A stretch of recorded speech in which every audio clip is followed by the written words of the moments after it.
संदिग्ध परिस्थितियों में लापता नाबालिग बरामद। काशीपुर में बीते दिन लापता रहने के बाद बीती रात्रि परिजनों के द्वारा नाबालिग को घर लाए जाने के बाद नाबालिग के परिजनों की तहरीर पर पुलिस ने मां बेटी समेत 3 के खिलाफ पॉस्को एक्ट सहित सुसंगत धाराओं के तहत केस दर्ज किया। कोतवाली क्षेत्र निवासी एक नाबालिग अचानक घर से लापता हो गई थी। 3 दिन तक परिजन उसकी तलाश करते रहे, लेकिन उसका कुछ अता पता नहीं चला।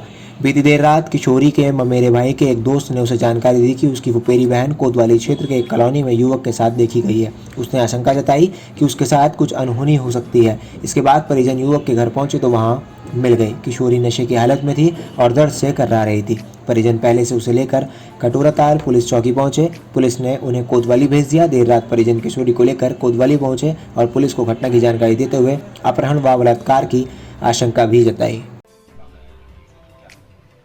देखिए कि ये नाबालिग एक लड़की है, तो उनके पिताजी के द्वारा एक तहरीर अभी थाने पर दी गई है, जिसमें कि मुकदमा पंजीकृत कर लिया गया है।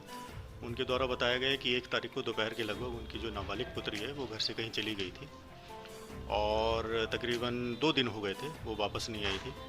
तो कल इनका कहना है कि इनको सूचना मिली कि इनके परिजन के द्वारा ही दी गई कि आपकी लड़की को फला फला घर में देखा गया है।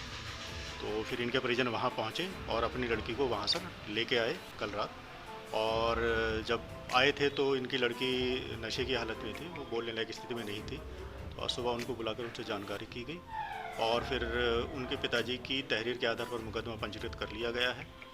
उसमें धाराएं जो हैं 376 की और पॉक्सो एक्ट की धाराएं लगाई गई हैं और जिन लोगों के द्वारा उनको कन्फाइन करके रखा गया था उनके विरुद्ध भी जो है कार्रवाई की गई है। उसमें वो धाराएं भी उसमें लगाई गई हैं और जल्दी से जल्दी जो भी इसमें अभियुक्त हैं, जिनके द्वारा गलत काम किया गया है, जिनके द्वारा कन्फाइन किया गया है उसको, नाबालिग लड़की को, उनके विरुद्ध जो है कार्रवाई की जाएगी और जल्दी से जल्दी अरेस्ट करके इसमें आगे की कार्रवाई हम लोग करेंगे।